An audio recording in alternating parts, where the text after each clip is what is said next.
इधर आओ, मेरे से बात करो, मुझे अपनी समस्या समझाओ। आओ, आ जाओ आ जाओ आ जाओ। अरे मार क्यों रहे हैं इनको? इनसे कहिए आ जाओ आ जाओ आ जाओ।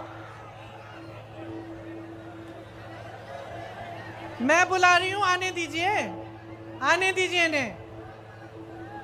आ जाओ बेटा।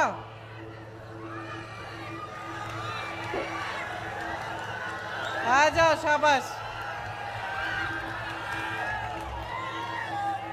आओ, ऊपर आओ। उसको पकड़ो मत। अरे कुछ नहीं, आ जाओ, इधर आओ। नाम क्या है तुम्हारे? आसिफ खान। ये देखो, ये है आसिफ, ये बिहार का नौजवान है। लड़ लड़ के वहां से आया मुझे अपनी समस्या बताने के लिए।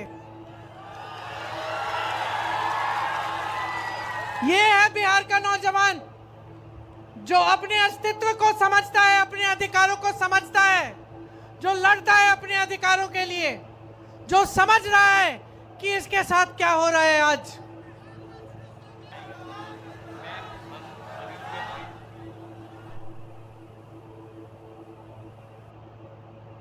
सुनिए, ये क्या बता रहे हैं मुझे कि इनके भाई ने नीट का एग्जाम दिया और उनके जैसे जो अभी एसएससी का एग्जाम, एसएससी का एग्जाम हुआ, उन्होंने काफ़ी नौजवानों ने वो एग्ज़ाम दिया और ये मुझे बता रहे हैं कि जिस तरह से रिजल्ट आ रहे हैं उससे दिख रहा है कि फिर से पेपर लीक हुआ है। कह रहे हैं कि जब प्रदर्शन करने गए, अपने अधिकार मांगने गए, तो इनको पुलिस ने पीटा, कि प्रशासन ने दबाने की कोशिश की।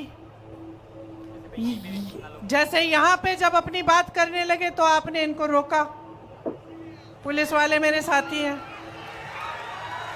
आपकी गलती नहीं है, आपकी गलती नहीं है, आप अपनी ड्यूटी कर रहे हैं। आपको बताया गया है कि आपकी ड्यूटी जनता की आवाज को दबाना है, ये बताया गया है। क्योंकि आपकी सरकार है वो ऐसी सरकार है जो जनता की आवाज सुनना नहीं चाहती है। मैं आपको एक बात बताना चाहती हूँ, मेरे बचपन की बात है। मेरे पिताजी प्रधानमंत्री थे, मैं उनके साथ अमेठी गई। अमेठी उनका संसदीय क्षेत्र था। बैठ जाइए आप। मैं उनके साथ अमेठी गई, छोटी सी थी, 10-12 साल की थी, पीछे पीछे चलती थी। हम एक गांव में गए और मैं अपने पिता से डरती थी क्योंकि मेरे पिताजी वो मतलब नियम के आधार पे चलते थे। हम कुछ गलत वलत करते तो खूब डांट खाते थे। पिताजी गांव के अंदर गए, मैं पीछे पीछे गई और एक महिला बड़ी जोर से उनको डांटने लग गई। मैं डर गई। मैंने सोचा ये महिला कैसे डांट रही है मेरे पिताजी को। अब आप सोचिए, मेरे पिताजी प्रधानमंत्री थे, गांव के अंदर गए, गांव की महिला ने उनको खूब डांटा कस के। क्यों? क्योंकि भैया तुम 7 महीने पहले आए थे, तुमने हमें कहा था कि यहाँ पे नल लगवाओगे। 7 महीने निकल गए हैं, तुम हमारे सांसद हो, तुम प्रधानमंत्री हो, अभी तक तुमने नल नहीं लगवाया। डांटा उन्होंने। तो मैंने सोचा, मैं छोटी सी थी, मैंने सोचा तो भैया अब तो पिताजी डांटेंगे, तो मैं और डर गई। पिताजी ने डांटा नहीं, डांटा नहीं, प्यार से बात किया, बोला बहन यहाँ आओ, समझाया कि इस नल को मैंने सैंक्शन कर लिया, इसमें समय लगता है, ये हो जाएगा, ये अगले 1-2 महीने में तुम्हारा नल लग जाएगा। जब हम गाड़ी में बैठे, मैंने पिताजी से पूछा कि पिताजी तुम्हें इस गांव की महिला ने बहुत डांटा, आपको गुस्सा नहीं लगा, गुस्सा नहीं चढ़ा? कहते बिल्कुल नहीं चढ़ा बेटी, क्योंकि ये मेरा कर्तव्य है और जब वो मुझे डांटती हैं तो वो सही करती हैं, उनका अधिकार है, मेरा कर्तव्य है उनके लिए काम करना, मैं उनका सेवक हूं।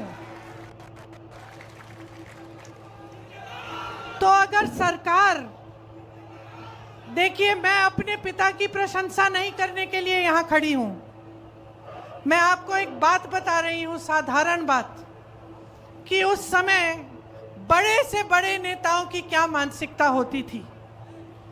अगर जनता की समस्या है, इस लड़के की कोई समस्या है, इसके साथ गलत हो रहा है, ये प्रदर्शन कर रहा है, अपना अधिकार मांग रहा है, तो ये तो हमारी लोकतंत्र की सबसे बड़ी देन है, सबसे बड़ी मजबूती है, सबसे बड़ी शक्ति है।